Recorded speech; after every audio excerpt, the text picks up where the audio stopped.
Hey guys, thank you so much for watching today's video. I'm so excited to sit down and film my November favorites for you. I love filming monthly favorites videos. It's just so much fun to sit down and chat with you guys about products that I genuinely loved. And I used a lot of these products for longer than November, so I do have quite a few favorites to share with you, as well as a couple of fails. So I hope you enjoyed today's video. I hope Thanksgiving was amazing for you guys if you did celebrate, and if not, I hope that November is going really well. Let me know what you guys are up to this month, and let me know which products you've been loving, because I would love to hear from you guys. Let's jump into it and we'll chat about the products because I do have a lot. So I did film a Sephora haul and an Ulta haul in November, and I am going to do a haul update within the next few days. So this is a little bit of a spoiler, but I had to mention it in today's video because the Dose of Colors Desi Katy Friendcation palette has been my absolute favorite product of the month. It's just such a staple in my collection, and I'm so glad that I bought it because I was really on the fence about whether or not I needed it. I have a lot of neutral eyeshadow palettes, and I do have some colorful eyeshadow palettes, but I heard so many good things about this in the comment section of my videos from you guys,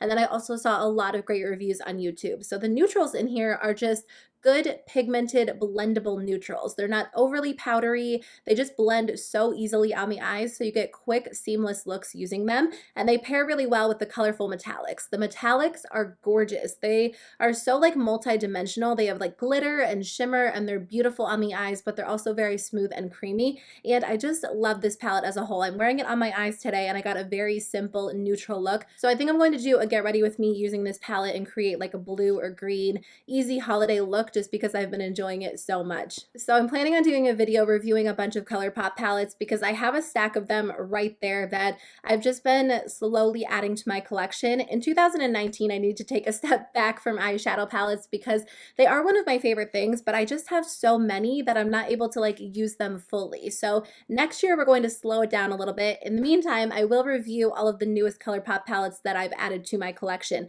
I will say that the ColourPop Wet Pressed Powder palette is amazing. This was part of the ColourPop Bretman Rock collaboration. So a lot of people were comparing the Bretman Rock palettes to the Solimar palettes that came out, I think, during the summertime. And even though the color stories are somewhat similar, the shades within the palettes are very different. And I actually prefer the Wet palette because this one comes with mainly blue shadows. The Mar palette has a mix of blues and neutrals, and this does have those two brown shades, but other than that, the other 6 shades are very colorful. So you get 4 really pretty blues, and then you get this green shade and also this super intense metallic silver. And this metallic silver can be layered over the greens and blues, and it will completely transform the color. So even though there are only 8 shades in this palette, you can get a variety of looks because this one shade right here will completely transform the other metallic shades. I will say that the shade I'm Chillin' is not the best representation of ColourPop shadows. It's not quite as pigmented as a lot of their other shadows, but it just might be that color is hard to formulate. I honestly don't have a lot of great blue matte shadows in my collection, so this one's fine. You can build it up, but it's not the best ColourPop matte shadow that I've ever tried. I just want to throw that out there, but I do use it in the crease when I'm going in with this shade or this shade, and it's nice to have in the palette. But as a whole, I really enjoy it. It's very affordable, and the metallic shadows are gorgeous in this palette. If you guys like blues, if you're looking for something really cool toned and fun for winter, this one's going to be a great option. So again, this is a little bit of a spoiler because I was going to talk about this in my haul update, but I had to mention it in today's video as well because it was definitely one of the more disappointing products that I tried this month. It is the Natasha Denona Mini Star palette. This is the second Natasha Denona eyeshadow palette that I tried. The first one was the Mini Lila, and that palette was just disappointing. I thought the metallic shadows were fine. They were definitely on the dry side. So even though they looked fine on the eyes and performed fairly well, they weren't my favorite. I definitely prefer the ColourPop metallic formula, and the matte shadows just did not blend that well on my eyes. So I was kind of curious to try out another palette, surprisingly, even though that one didn't work for me. Anyways, the colors in this one really caught my eye, so I decided to pick it up. The swatches looked insane, and it is a little bit more of a neutral palette, but I figured I would get a lot of use out of it. I will say the matte shadows in this palette are very blendable. They work extremely well. They look gorgeous on the eyes, so I don't have any issue with the matte shadows in this palette, but the metallic shadows in this palette are so lackluster compared to the swatches that I saw online, or even how it swatches on my hand. When I swatch this palette, they look really pretty, but when I apply it to the actual lid, they just look dull and lackluster, and they don't look that impressive, and I just kind of expected more. I hear that Natasha Denona's metallic formula is amazing. People love it. And again, maybe it is. Maybe I just keep missing the mark by purchasing these smaller palettes, but I think this is my last Natasha Denona eyeshadow palette purchase. I haven't really been impressed by the formula in either of the palettes that I tried. Okay, so I'm going to talk about the ColourPop No Filter Foundation Stick. I was going to do a full review comparing this to the Hourglass Stick Foundation, and I just haven't had the chance to sit down and film it. It's been such a crazy time of the year, so I did want to talk about it in today's video. If you still want to see that comparison video, just let me know, but I like this foundation. I don't think it's going to be my go-to foundation. In general, stick foundations aren't really one of my go-to formulas because they do break down on my oily skin fairly quickly, and this one's definitely not an exception. It goes on really nicely and it blends really nicely on the skin. It's not overly creamy. So when I first apply it, I really enjoy the finish of the foundation stick. It looks really beautiful on the skin. It has more of like a natural finish. It looks really beautiful, and you can build it up to get more of a full coverage look, or you can sheer it out for a little bit more of a light coverage look. So I do think it's a really nice foundation. It just doesn't hold up that well on my skin. So I do like this on days where I'm not looking to wear my foundation or my makeup all day. If I'm just like running errands in the morning and I know I'm going to be back, like if it's the weekend, then I'll apply this for a few hours and be completely happy with it. But if I'm putting my makeup on at like 7 a.m. and I'm not going to be back until like 9 p.m., this definitely isn't the foundation that I go for. So I guess it's a little bit of like a favorite and a fail. I do really like the formula. I think it's really, really nice. It's gorgeous. It looks pretty, but it doesn't last on my skin. So I think if you have normal skin, you might enjoy it. I'm kind of curious what you guys think if you have dry skin. Do you find that it enhances dryness? Do you think it's like a little bit too matte? It's definitely not like a true matte foundation, but it's more matte than other stick foundations that I've tried. So I wear the shades Fair 27 and Light 50. I just kind of mixed them. They did send me this foundation and they sent me 3 shades, and I think I'm somewhere in between these two, but mixing them together seems to work well for me. I've also been loving the Too Faced Natural Nudes lipsticks. These are so beautiful. They're my favorite lipsticks, and I've been wearing them nonstop over the last few months. If you look in the description box of my videos, I always say what lip color I'm wearing, what eyeshadow I'm wearing, things like that, and I'm always wearing one of these. These are just easy to wear, and I can wear them for hours. I can wear them like, if I had to choose one lipstick to wear forever, it would definitely be this line. I just think they're really great. And they have a bunch of nude shades, so no matter what skin tone you have, you're going to be able to find something that works for you. So I definitely recommend checking them out if you haven't already. So I do have 2 Too Faced products that I would kind of consider fails. I do like these products, and I got them sent to me in PR. And to be honest with you guys, if I had spent $17 on each of these products myself,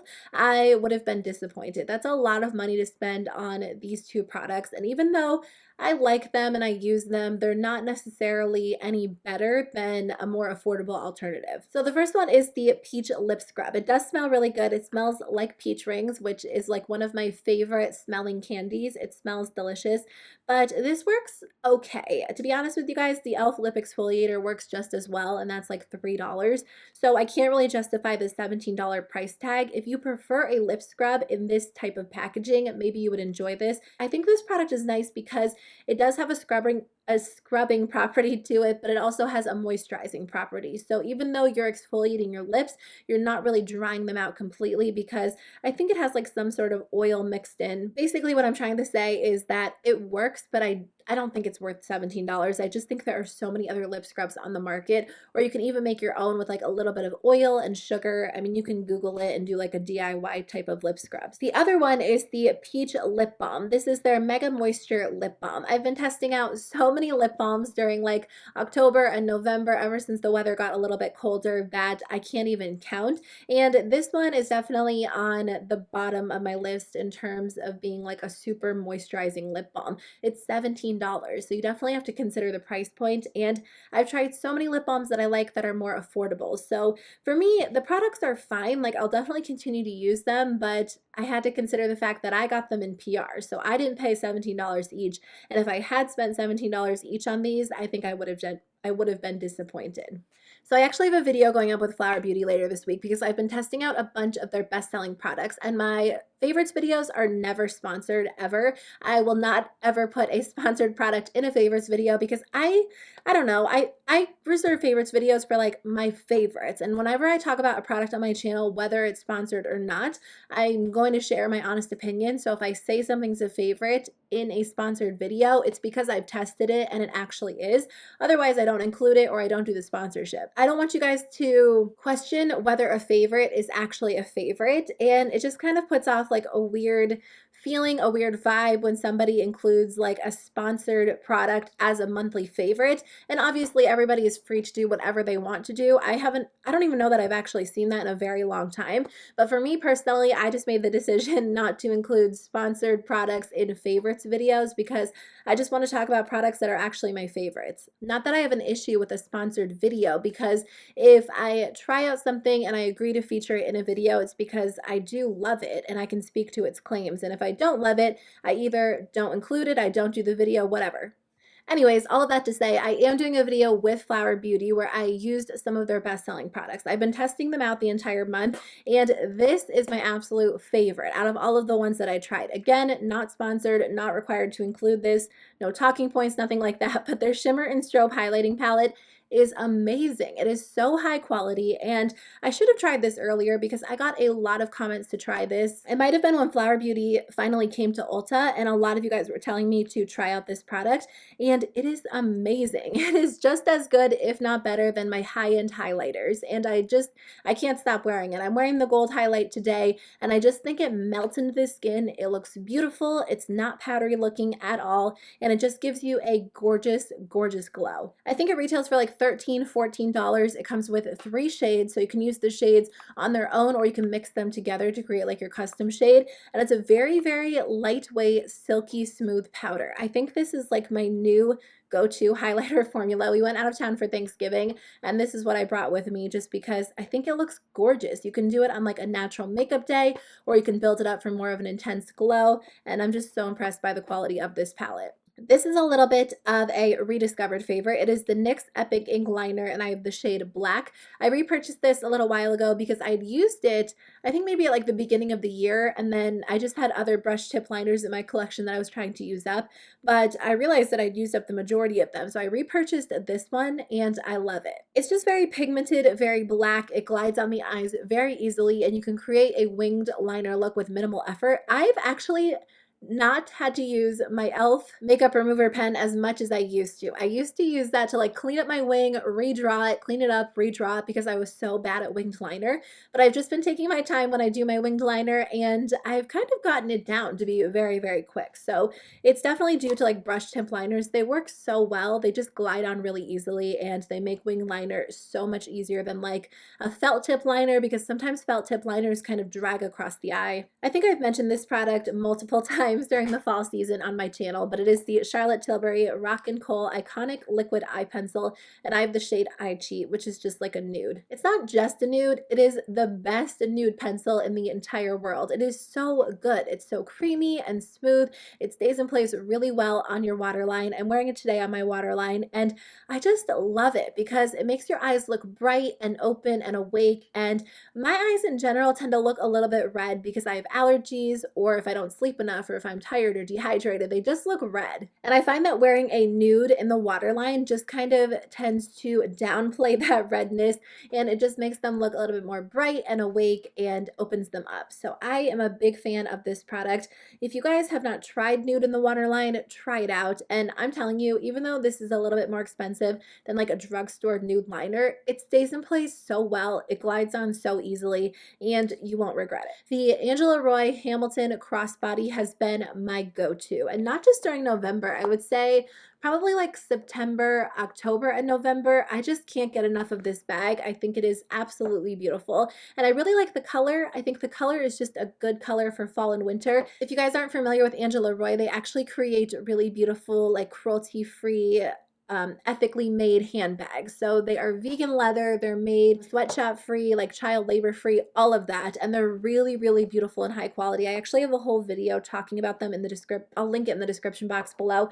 But I just recently went through and talked about like my whole collection because they are a little bit more expensive. So they're a little bit of an investment. And I wanted to just film a video letting you guys know what I thought about each of the bags I own. But they are offering 15% off just for a few weeks. So if you guys want to use the code, I'll put it in the description box below. I would recommend the Hamilton bag. I think it's beautiful. It would be a great option for you or a gift for somebody. It's a nice size because it's not too large, but you can still fit a good amount inside. It's been my go-to daily bag, so I did want to include it. And then there was one more thing I wanted to talk about. So I've been on the hunt for an affordable cruelty-free shampoo and conditioner. I was using the Briogeo Matcha Superfood Apple, I can't remember the exact name. They come in like those green bottles and those work really, really well, but they are expensive. I can't even remember how much they are off the top of my head, but I felt like I was going through those pretty quickly and repurchasing them over and over. So I've just been looking for a more affordable option. Briogeo is great.